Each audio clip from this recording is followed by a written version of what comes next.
Rodgers now on 3rd and goal. Under a heavy rush, and down he goes. Chris Baker in there to drop it for a 4-yard loss, and it'll be 4th down. So now on 4th down, Rodgers will give way to Mason Crosby for the field goal try. This just a 24-yard attempt. And Crosby puts it through, and that will tie us at 3-3. So this offensive unit, they've now had 3 drives, and they only have 3 points to show for it. Payoff is the key for everything. How many offenses we talk to that say we have to finish drives? Thus far, this team hasn't finished it quite the way they wanted to. And a good return as he'll be stopped just shy of the 30-yard line.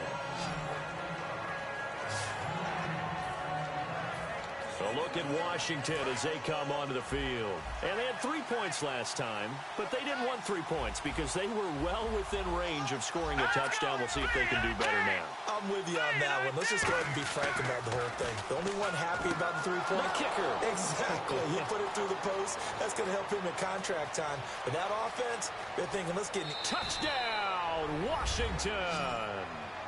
Jordan Reed, 70 yards. And the Redskins get the quick strike touchdown.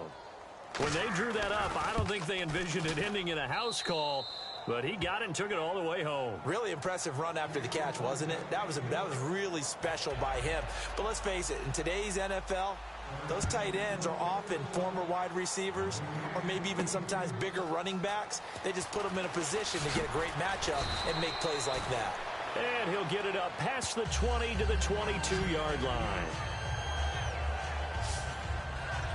The Green Bay offense now about ready to take possession here. And last time they got 3 points, but it was a chip shot field goal. And when you go to the sideline after a chip shot field goal, maybe the offense not too happy. It's a balancing act, isn't it? Because you're exactly right. They're none too pleased that they didn't punt. He's got a man complete.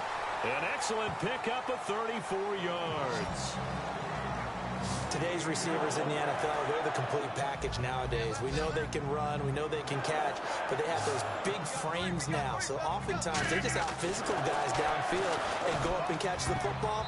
And we saw a big gain as a result on that play. And the tip there altered the ball flight, and it falls incomplete. It'll be 2nd down.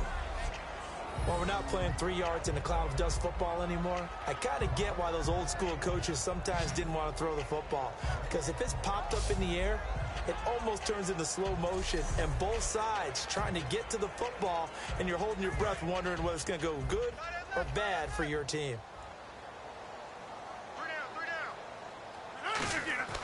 Rodgers will try again on 2nd down. And Cook has it, left side. That catch good for only a yard, and it'll be 3rd down.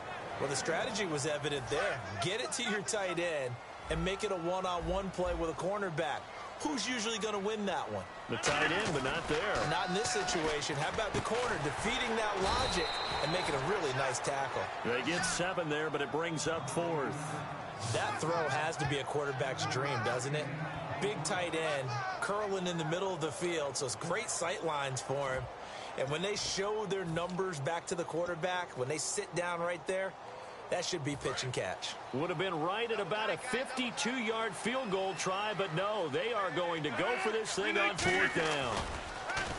To throw, it's Rodgers. He's going to fire one deep, middle of the field. A 50-50 ball here, and it's intercepted. A great read, and it's picked off.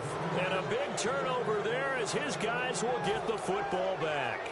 Well, your first drive of the first quarter, you get it down there, try to fire it in the end zone, and big-time deflation on that play. No doubt about it. They're moving and grooving and getting into position, and this is not the ending that they saw on this drive, is it? They had things going their way. False start, offense.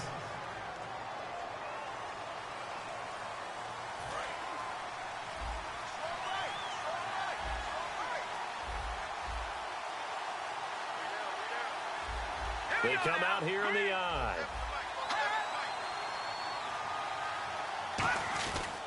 After the penalty, it's Jones. Trying to find a lane, but instead he'll get back to the line of scrimmage and no more. That's going to go as a loss of a yard, and it'll be 2nd down.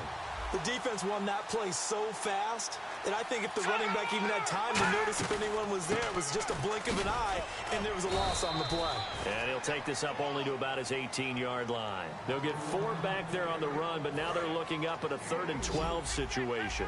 Well, if you're a football guy, that's a pretty run because everyone is in sync right there. Obviously, the guy carrying the ball, but how about the people up front? Leverage, athleticism, they created some nice space for him. This one caught by Crowder. They'll get 11, but still a little short. 4th down.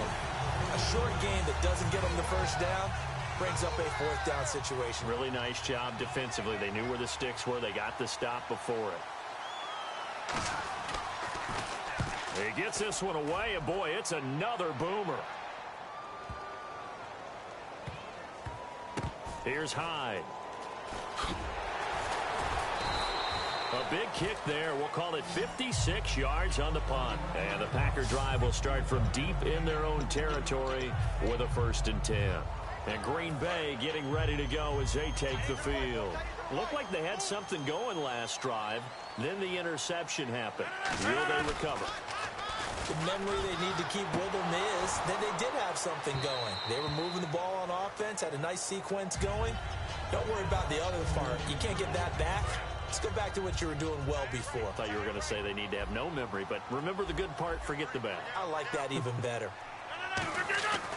Back near the goal line, here's Rodgers.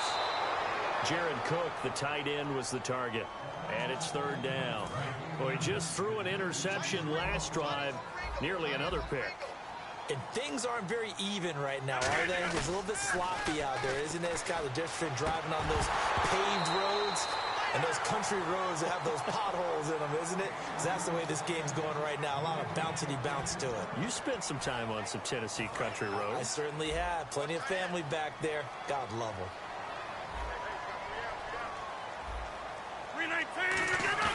They do go for under pressure, and down he goes in the end zone, and that's a safety. And how about the big boy, the D tackle there, feasting on the O-line, getting his squad 2 points. The glory guys are the defensive ends and the outside linebackers. They create the pressure from the edge, but those big fellas inside that can collapse a pocket, sometimes they get rewarded too. Extra round at the post-game buffet. At some point, we're going to get it through our heads. Special teams, special teams, special teams. The spark that often wins games. So out now come the Redskins. They've got the lead. Last time had to punt it, though. What's the key to this drive? I think it's leverage. The big guys up front. You know the motivational speech on the sideline is, guys, give us an opportunity. Protect the passer, create space for our runners, and let's go ahead and get these guys. Low man wins. Let's go do it on this drive. We'll watch that leverage on this drive. On 2nd down, it's Jones. And he'll lose yardage on the play back at the 37-yard line. He lost 2 there, and it's 3rd down. 3rd down, still 14 yards left. When you think of Mike Daniels, you think of strength.